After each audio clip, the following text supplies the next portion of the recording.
आज हम सबको हम ऐसे कवि के बारे में बताना चाहते हैं जिनका आपने नाम सुना है लेकिन जिनके बारे में शायद ही किसी ने जाना हो। जी हाँ, संस्कृत के महर्षि वाल्मीकि, जिन्होंने रामायण की रचना की। उनका जन्म अश्विनी मास की शरद पूर्णिमा को हुआ था।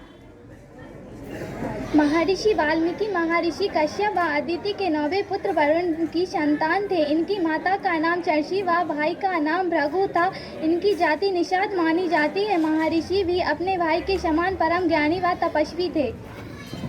महर्षि वाल्मीकि जी को बचपन में एक भील चुरा ले गया था, इसलिए उनका लालन पालन एक भील प्रजाति में हुआ, इसलिए वह पहले डाकू थे। महर्षि वाल्मीकि जी पहले एक रत्नामक नाम के डाकू थे जो एक घनघोर जंगल में व्यापारी तथा राहीगरों को मारकर उनका धन लूटा करते थे। वो उसी धन से अपने परिवार का पालन पोषण करते थे। एक दिन रत्नाकर नाम के डाकू के रास्ते में नारद मुनि भी पड़ गए।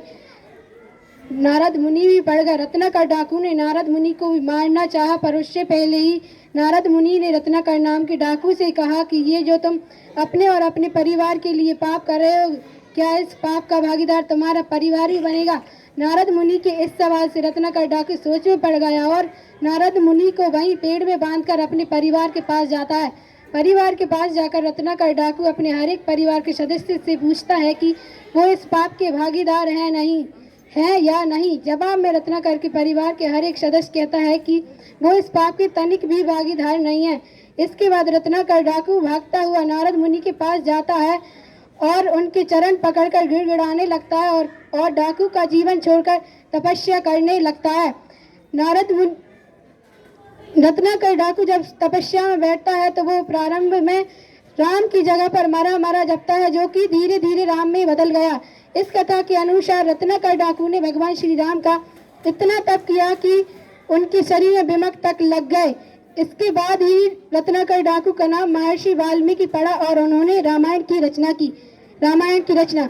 महर्षि वाल्मीकि ने रामायण की रचना संस्कृत में 24,000 श्लोकों में की। महर्षि वाल्मीकि ने रामायण में भगवान श्री राम के संपूर्ण जीवन का वर्णन किया है। रामायण में 24,000 श्लोक होने के कारण इसे 24,000 संहिता भी कहते हैं। रामायण को आदि काव्य भी कहा जाता है क्योंकि इसमें वैदिक संस्कृत से भिन्न लौकिक संस्कृत में काव्य धारा का परिवर्तन किया गया है। रामायण का विभाजन 7 कांडों में हुआ है: बालकांड, अयोध्याकांड, आरण्यकांड, किष्किंधाकांड, सुंदरकांड, युद्धकांड और उत्तरकांड। रामायण की रचना महाभारत से पूर्व मानी जाती है क्योंकि संपूर्ण महाभारत में रामायण का वर्णन है। महर्षि वाल्मीकि जी हमारे देश के महानतम कवियों में से एक है। महर्षि वाल्मीकि जयंती हमारे देश के परगत और राजस्थान में मनाई जाती है। महर्षि जी ने द्वापर युग के पश्चात जल समाधि ले ली और वह परम धाम की ओर चले गए। महर्षि वाल्मीकि जी की कहानी हमेशा स्मरणीय रहेगी।